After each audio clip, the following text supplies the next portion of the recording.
Okay, good. Okay, so I thought that what we do in this study session are two main things.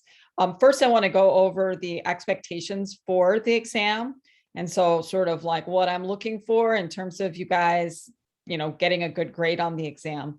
And then we'll go over the questions themselves. Okay, so those questions were made available for you at midnight, this morning. I don't know if you've gotten a chance to take a look at them, but I've got them on my computer, so we'll walk through those. So let's first talk about the expectations for the exam. And to do that, I'm going to share my screen. So let's see.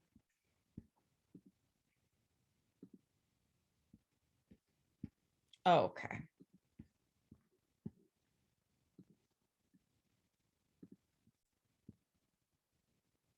All right. So there we go. All right. So, so when you look at the Canvas site, there's, obviously the midterm exam information that you should make sure you take a look at before you actually start working on the exam. Okay. And so this exam is worth, well, you have the exam now. And then the exam itself is due on Saturday at 11:59 p.m. If you get done with the exam earlier, feel free to, Dropbox it, and then you can start your spring break. But that's when the exam is due. The exam is 150 points, and so it's worth 15% of your final grade. So it's, it's a substantial amount of points, but I mean, hopefully if any of you are struggling in the class, doing good on the midterm exam will really help your grade out a lot. But if you don't do as well on the exam, there's still a lot of points that are available. I think at this point, there's been about 250 points that we've gone through. And with this, it'll bring us up to almost half the points. So we still have a lot of points remaining, but hopefully everybody will do well on the exam. Okay, so the exam is essay format. And so it's open book, open notes. And so it's not timed. I mean, it is, you got the exam now and you have until Saturday to turn it in, but it's not like a quiz. I mean, I think that we all know that. And so when you look at the questions, and we'll look at those in a second, there are 6 questions. There's actually technically 7 questions to choose from.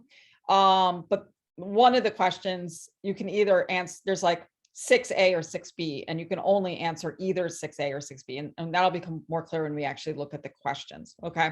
But you are responsible for submitting 4 of the questions, or answering 4 of the questions. Okay. One of the questions that my students often ask is how long the exam should be. And what I tell my students is that when answering the questions on the exam, make sure that you answer all the prompts. Okay. And so that's what I'm, looking for, that, that there's a question and the question has prompts.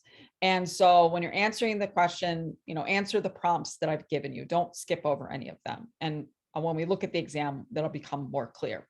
But as a ballpark, that probably an A exam is going to be about 2 double-spaced pages per question. So for a total of 8 pages. Okay. So my expectations are pretty high for the exam because it is take home and you have time to work on it. And so that's why I expect that kind of length of an exam. So again, 2 double-spaced typed pages for each answer. That would mean that the total length of the exam is probably about 8 pages. If it's a little less than 8 pages, that's okay. I mean, I'm really not grading on how long your answer is. You could have a really long answer and it could all be wrong, right? You could have a shorter answer that's very concise, but very accurate and, just really answering the questions to my, satisfaction. So, a little bit less than 8 is okay. A little bit more than 8 is okay.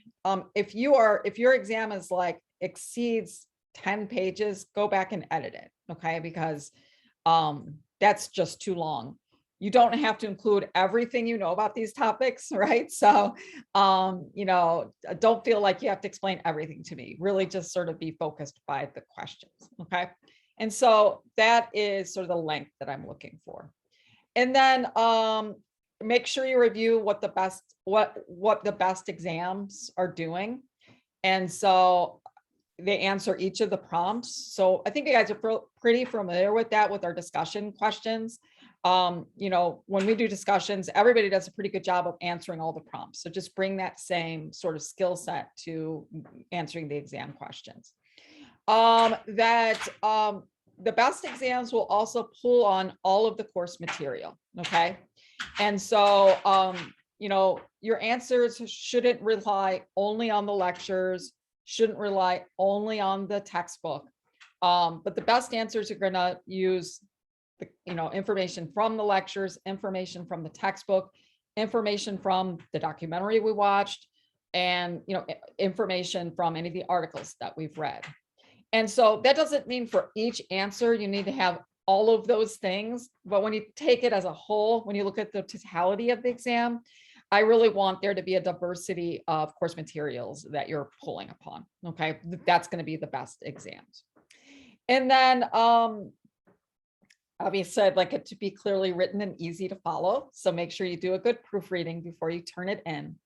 And another question that students often have is about citations, like how you should cite things. For one, you don't need to use any external information. In fact, I kind of don't encourage that. So don't be going to Google and, you know, everything you need to answer the questions is from the course material. Okay. Now, a little bit of Googling and just, you know, something you want to add to it is fine, right? But I mean, really try to rely upon the course materials.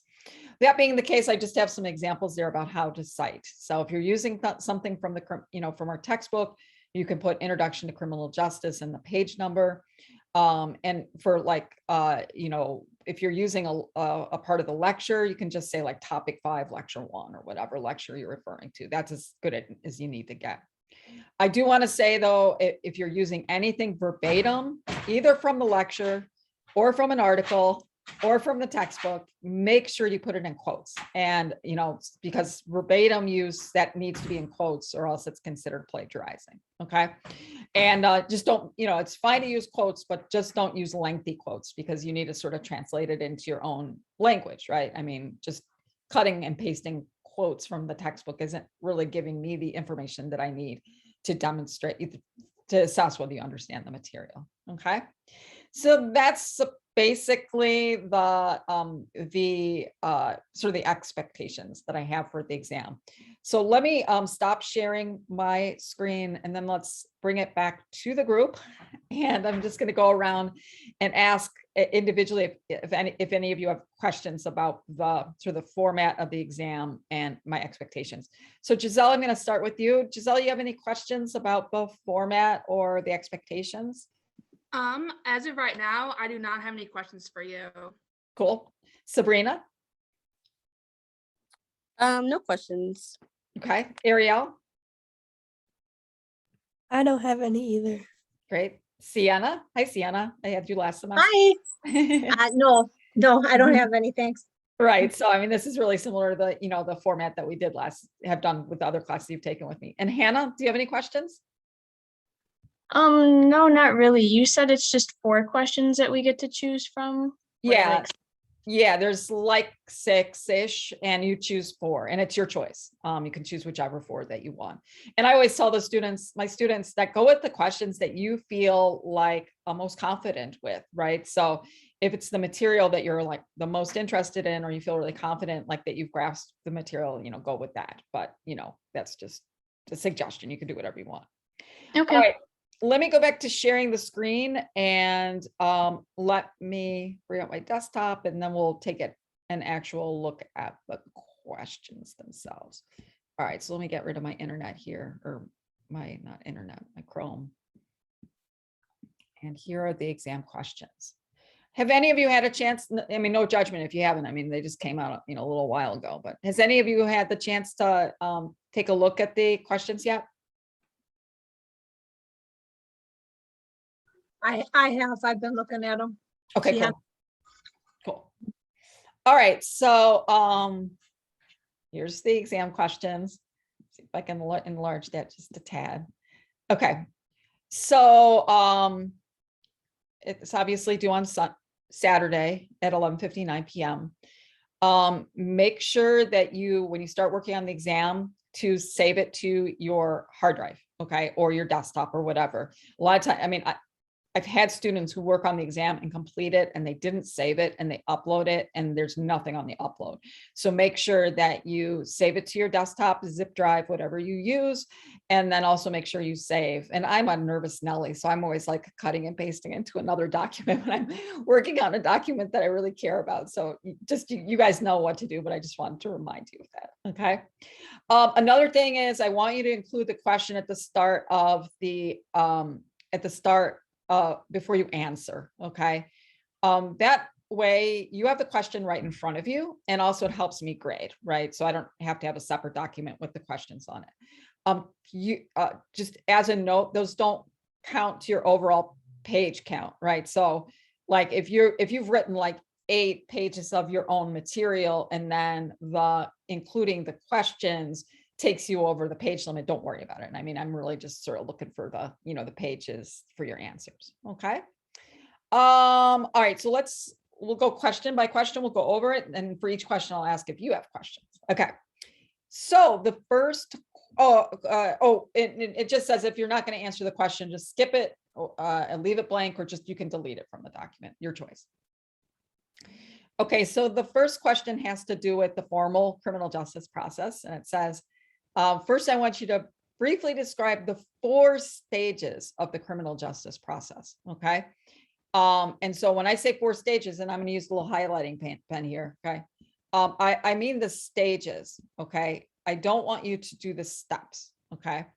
And so as it says there, you don't need to explain each of the steps in the stages, because like for the police stage, there is like, 4 steps. So you don't need to explain each of the steps of the stage, but just summarize the goal and purpose of each of those 4 stages. Okay. So that's key. If some students will just tell me everything they know, and that's actually a bad thing. Just summarize the main goals of the stage.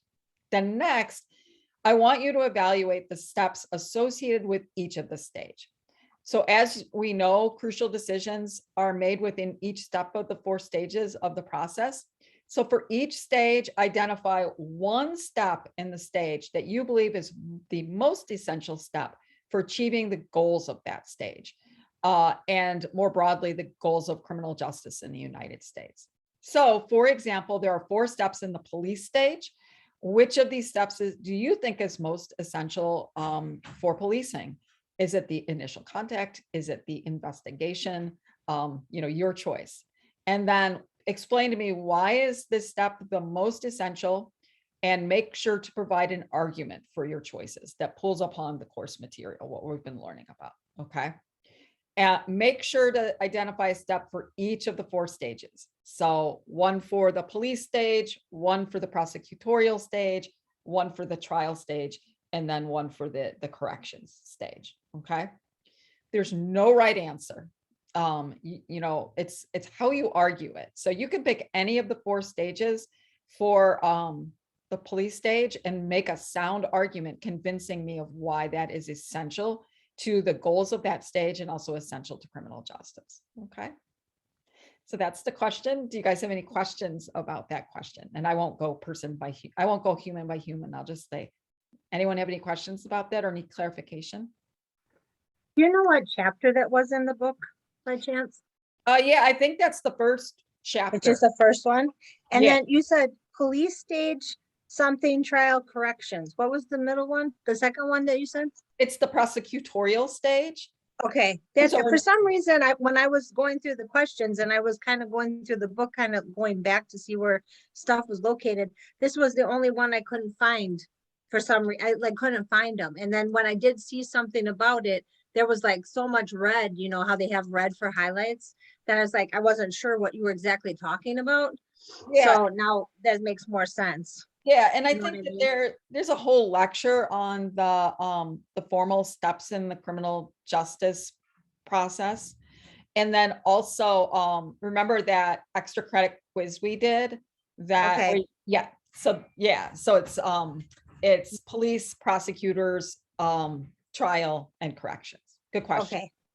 that I figured like when you talked about it, it'd probably like ring a clue to me, like what you had talked about, because it was the first part that we talked, so it was a while back, but It was a while back. Right? yeah.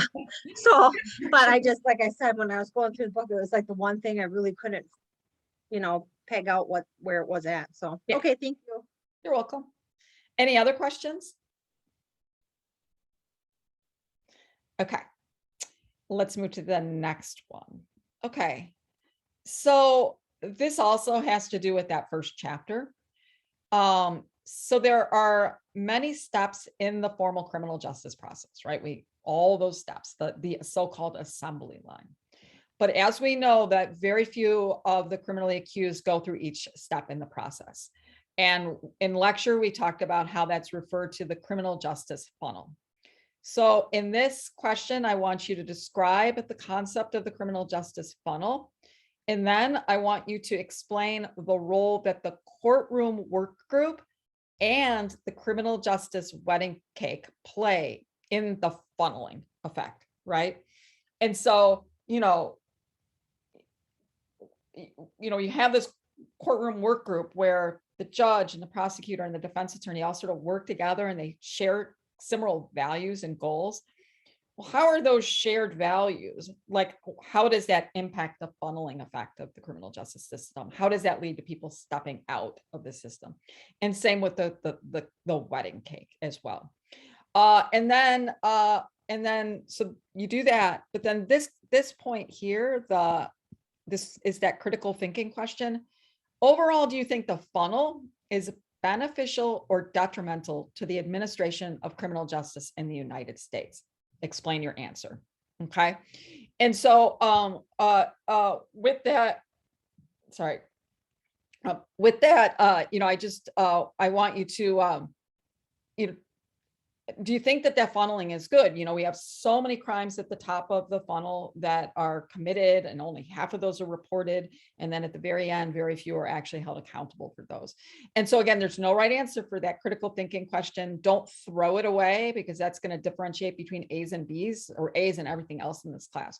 But if you think it's beneficial, make a case. If you think it's detrimental, make a case. Okay. So that's question 2. Do you guys have any questions about that question?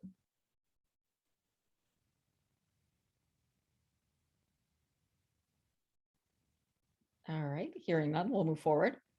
So the third question is a combination of using what you've learned about the criminal justice perspectives and applying it to the documentary you guys just watched about the 13th, that documentary. Okay. So in this question, it says, describe the key assumptions, values, and goals of the due process perspective and the non-interventionist perspective. What are the strengths of each approach? What are the weaknesses of each of those two approaches?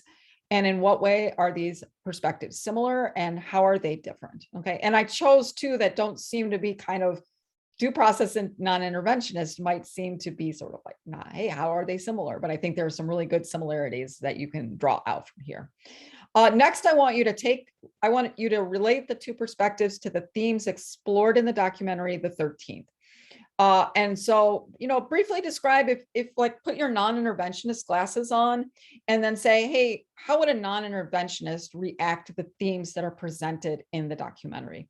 And I think that just even thinking about that, you guys probably have some good ideas about that. And then put on your due processist glasses, and then how would a due processist react to the documentary? So this gives you an opportunity to apply those perspectives to the documentary. Make sure to reference specific examples from the 13th when explaining how these perspectives would react to the documentary. So again, I'll highlight that because that one is going to differentiate the A's from everybody else. Because if you're just making like vague reference to the movie, that's not going to be good enough, right? Maybe you don't need to go back and rewatch the movie, but as you're thinking about the movie and y'all just watched it, then, hopefully like certain things from the documentary will pop into your mind and then you can use those as concrete examples. Okay. All right. Do you have any questions about that question? I will be working on grading your 13th the discussions, they'll probably be graded within the next 2 days. I don't know if they'll be graded in time for you to get feedback, but I mean, basically, if you watched it, then that's mostly what matters, okay? If you have any questions about the documentary, don't hesitate to ask. All right, let's move on to the fourth one. This one is about the tools used to measure crime. So briefly describe the ways in which the following tools measure crime in the United States: the UCR, the Uniform Crime Report, the National Crime Victimization Survey, and the self-report surveys. And you have to describe each of all three. We did Uniform Crime and National Crime Victimization in lecture, but not self-report. So make sure that you review that in the textbook. How does each tool measure crime? What are the strengths and weaknesses associated with each of these tools? And then the critical thinking question, again, this is the one, don't throw it away, make a good argument.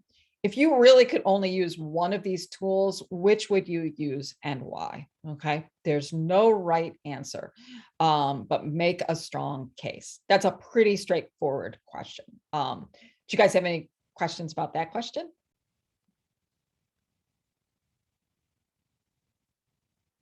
All right, cool.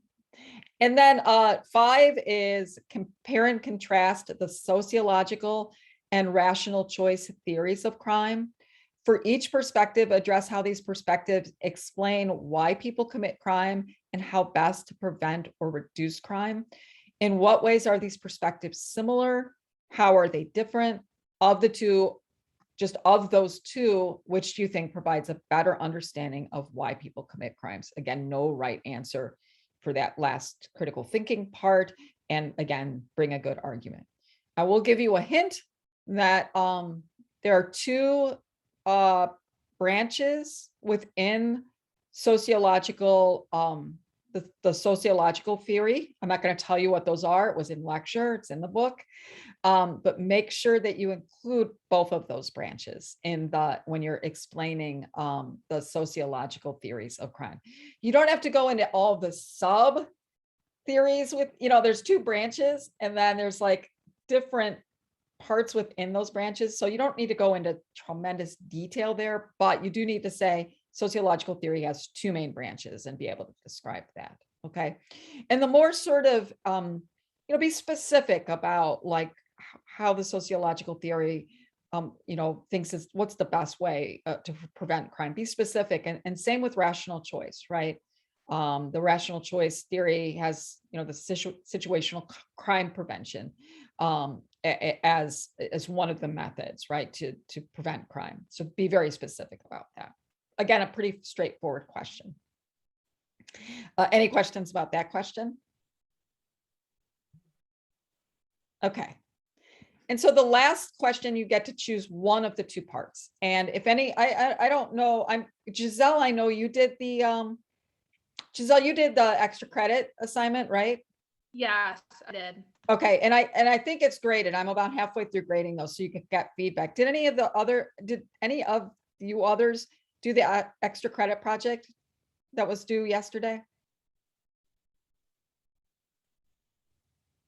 Well, whether you did it or not, Giselle particularly, I mean, like look at that and you'll get good feedback from that and you can use that to apply to this. But this extra credit project, or this question, is like very similar to the extra credit project, that you get to choose. Do you want to be a prosecutor or do you want to be a defense attorney? Choose one. And so 6A is for the prosecutors, 6B is the defense attorneys. You cannot do both. You have to choose one or the other. And so for the first question, that in order for a person to be found guilty, you have to prove beyond a reasonable doubt the elements of the crime. Okay. Actus Reyes, mens rea, etc. Okay.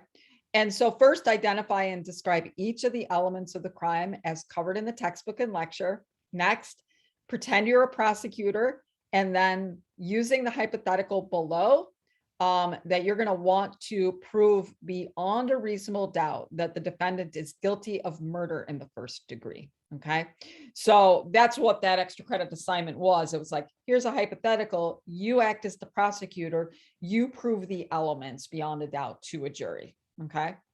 The flip side of that, you can act as a defense attorney. And so first you need to describe the basic difference between the excuse and justification defenses, making sure to identify and briefly describe the main defenses in each of those categories. Next, pretend like you're a defense attorney. And so your client's been charged with murder in the first degree, see below, and you need to select one excuse defense and one justification defense that you think will be most effective in defending your clients from the charges of murder in the first degree. Alternatively, you can also raise doubt about Actus Reyes as one of your lines of defense.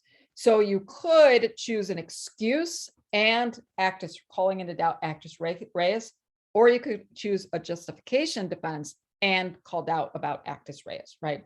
So calling doubt about Actus Reyes is basically saying, you got the wrong person. This person did not commit this crime. Okay. Somebody else committed the crime, not my client. Okay. So you can do Actus Reyes as one of your choices. Okay. And I've got the murder in the first degree defined as, it has the definition there to help you. So I'm not going to read the hypothetical. If you choose this, you can do the hypothetical, but it's a cool hypothetical. It's about a young high schooler.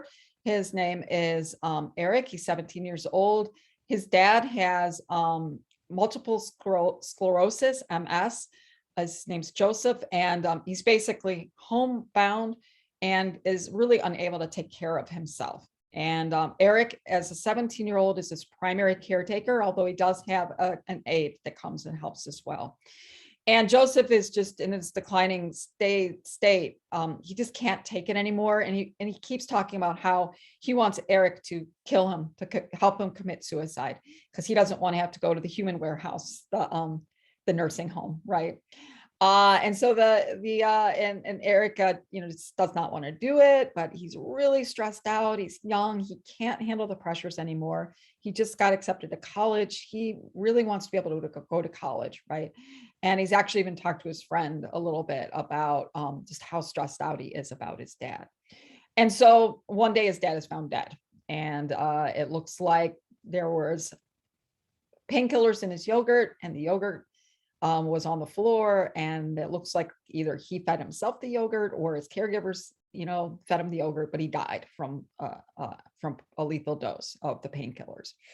And so the police charged Eric, the 17-year-old, with first-degree intentional homicide. Now, I don't really think a prosecutor would do that, but just for fun, that's how we're doing it.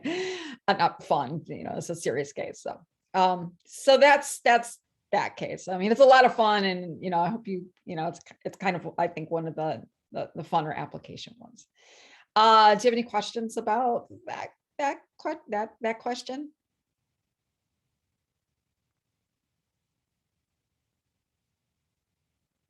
All right, well, hearing none, I'm going to stop the share, and then I will just go person by person now that we're coming to the end. Giselle, any questions about the exam or the questions? You good? Yeah, I'm good. Thank you. Sabrina, you good? Yep. Ariel, are you good? Yep. All right. Sienna, how about you? Oh, sorry, my brother just got home. Assisted suicide is considered justification defense, right? Or is that wrong? Right. And so, yes, that assisted suicide is in the justification. Okay. I just wanted to because that, well, or how is do you? it listed in the justification in the lectures? I'm drawing a blank here. Yeah, I was, I didn't think it was an excuse, when you were talking about. Oh, right. Yeah. So that's why I assumed it was probably maybe justification. Yeah. So justification is consent, like you've given consent to somebody to commit the murder. And so that's like the excuse. Sorry, I'm just drawing a blank. Excuse defenses call into question mens rea, right? That they didn't understand the consequences of their actions, right? And so usually could be because of their mental state, right? Could be because of their age, hint, hint. It could be duress, okay? So maybe for this case. But the justification is either self-defense or consent. Like you were given consent to kill this person. So assisted suicide is in that justification category. So if a Now- person does, oh, sorry, I was gonna say, so if a person like, the dad, for example, wants to die, then is that considered consent? Right, that's an argument that the defense attorney could make, okay? Okay, that's what I was getting at. Okay, yeah. You know, you would have to demonstrate that Eric had consent for ending his father's life. Now, that might be kind of hard to do, right? Because like, did he have a living will? You know, did he, I mean, and that even a living will wouldn't really count, but I mean, like, could you as a defense attorney provide evidence that the father like actually was saying these things? Like, I guess Eric would say that he said those things, but that may not be really reliable. You might not want to put your client on the stand. Also keep in mind, and I didn't add it in there, but many states have assisted suicide as being a crime. But let's Yeah. just assume that it's not in this case. I didn't add it in the hypothetical, but let's just assume that assisted suicide is not a crime. So definitely you could use the assisted suicide as a justification defense. Good. But if it was hearsay, like, let's say, from like the person who helped him assist him, then you could use that. Yeah, you know, I mean, and you know, you would have to like, the strength of your argument would be that you have to demonstrate to the jury that Eric actually did have consent to do that. And so you could say, you know, my client, you know, it has reported that his dad really wanted to be killed, right? And so you, knowing that he had this sort of consent and was asking his son to do that, you could convince a jury that it was consent. That alone may not be enough, but maybe the caretaker, you know, you might say that even the caretaker had heard it. It's not in the hypothetical, but you could include it in there, you know, to sort of like give yourself some support for making that consent argument, right? Well, it could also bring down the, well, maybe it couldn't. Could it bring it down from a first degree to something else? Well, right. I mean, in this hypothetical, the prosecutor has to prove first degree, which is saying that not only did this person, not only was it an intentional killing, but it was a willful killing, and that it was like basically premeditated. That's what first degree is, that because Eric, he wanted to go to college, you know, and he kind of wanted his dad out of the way. Like he had a motive, right? And it's premeditated too, because he crushed up the pills and put them in the yogurt, right? The prosecutor could say that, right? The defense attorney could say, yeah, you know, he did crush up the drugs. He did put it in the yogurt, right? But he had the consent to do that. He was acting on his dad's behalf, right? So that could be an argument that you could make. And, you know, it's not about whether you're going to win the case or not, but just make the strongest argument that you could make. Right. Okay. I mean, the other justification is self-defense. And I mean, in this case, I don't think that wouldn't work. Right. Yeah, no. Yeah.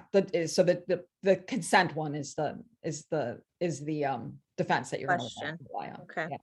You could draw in the question Actus Reyes, right? So you'll see that in the hypothetical, that there's prints taken from the spoon, and it's inconclusive. Like if the son's prints were on that spoon and they were sticking that spoon, and you know, like it'd say, oh yeah, the son actually did, you know, feed that medicine, the poison to his dad. But you could say, look, we don't know that the son did this, right? It could have been the caregiver. In fact, it could have been the father. Like maybe he just got like enough strength to be able to put that medicine and the drugs in the yogurt himself.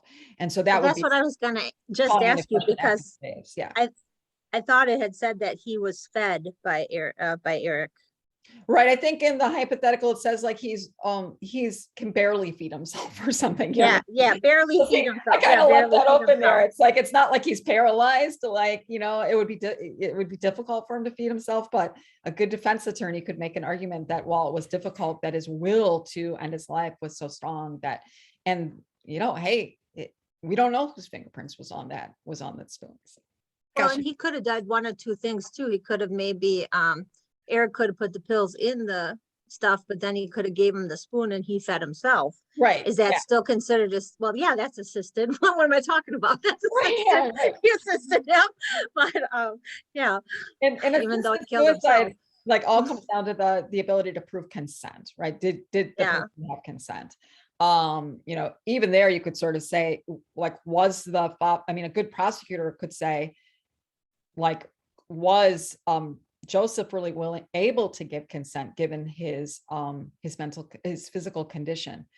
Maybe, you know, because if you consent, that's why the problem with assisted suicide is it's sort of like when somebody's really gravely ill, are they really in their right mind to truly give consent? So that might be something you might want to think about in terms of whether you want to choose an excuse defense or a justification defense, because one of the Okay. excuse defenses might be easier to prove, right? Because the kid was under a lot of mental pressure, right? And it was his father, and he was young too, which calls into question, you know, the capacity to possess mens rea. But 17 probably could have that mens rea. Yeah. Good. Thanks, Hannah. Hannah, Okay, thank you. you got any questions? What I thought about too was like life insurance policy payout. So like I'm not sure if that would be considered mens rea next necessarily, because it's kind of like I don't know if it would be considered an excuse or if it would be like consent necessarily. Well, there's nothing in the hypo about life insurance. That being said, I mean, I guess, you know, a prosecutor, let's just, to answer your question, whether it's within the bounds of the hypothetical doesn't really matter. I mean, that definitely if Eric had mentioned to his friend that he was under financial stress and he knows that when his dad dies that he would get money, I mean, that could definitely prove mens rea, right? I mean, so a prosecutor could, I mean, it would also, if you're saying that he didn't possess mens rea, but then the prosecutor could come back and say, well, but he talked to his friend about like offing his dad so that he could get the insurance money. I mean, like, then you'd say he really possessed mens rea, and it was also premeditated because he, you know, he thought about it in advance. I need my dad's money. I'm going to off him, you know, so I can go to college, right? That would be helpful for the prosecutor. Now it's not in the hypo, so I would just suggest not including it because it's kind of beyond the hypo a little bit. And I think there's enough in the hypothetical for the prosecutor to like demonstrate mens rea. But yeah, but definitely if there was evidence that he wanted to collect that life insurance policy, that would help the prosecutor's case that this was in fact premeditated and that this 17-year-old really did possess mens rea and knew what he was doing. Thank you. Yeah. All right. Well, so is there anything else, any other concepts or anything that you want to talk about, or are we good? All right, cool. So as you're working on the exam, if you have any questions, I'll be around. You can always drop me a text, drop me an email, give me a call, and I'm here to answer your questions. So, all right. Well, thanks a lot for attending. I really appreciate it, and I'll post a video later today for the rest of the students. All right, bye. Talk to you again soon. Bye. Bye. Thank you. Bye.